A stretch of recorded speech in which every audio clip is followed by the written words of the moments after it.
ప్రధానమంత్రి మోదీ గారు బహుశా తమ సొంత పథకాలనే జాగ్రత్తగా చెక్ చేయడం లేదేమో అనిపిస్తుంది.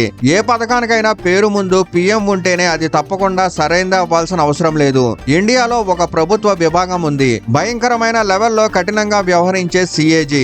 దీనికి ప్రభుత్వ ఉద్యోగులే భయపడతారు. అలాంటి సిఏజీ అసాధ్యంగా అనిపించే విషయాలను బయటపెట్టింది. ప్రధానమంత్రి కౌశల్ వికాస్ యోజన పైన ఆడిట్ చేయగా షాక్ అయ్యే విషయాలు వెలుగులోకి వచ్చాయి. ఈ పథకాల్లో యువత ట్రైనింగ్ కోసం వచ్చేవాళ్ళు, వాళ్ళకి ట్రైనింగ్ ఇచ్చేవాళ్ళు, ఉద్యోగాలు దొరికేవి. అలాగే ట్రైనింగ్ సెంటర్స్ కు ఇందుకు గాను డబ్బులు కూడా ఇచ్చేవాళ్ళు. కానీ ఇక్కడే పెద్ద కన్ఫ్యూజన్ జరిగింది. ట్రైనింగ్ సెంటర్స్ ఎవరెవరికి ట్రైనింగ్ ఇచ్చారో సరైన రికార్డ్సే ఉంచలేదు. మొత్తం 95 లక్షల మందికి ట్రైనింగ్ ఇచ్చామని చెప్తుంటే అందులో 90 లక్షల మందికి సంబంధించిన సరైన రికార్డులు అస్సలే లేవు.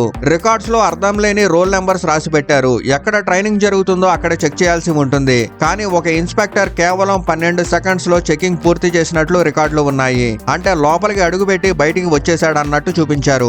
ఇంకా షాకింగ్ విషయం ఏంటంటే ఒకే ఇన్స్పెక్టర్ ఒకే రోజున బెంగాల్, గుజరాత్, ఉత్తరప్రదేశ్, మధ్యప్రదేశ్ లాంటి రాష్ట్రాల్లో చెక్ చేశాడట.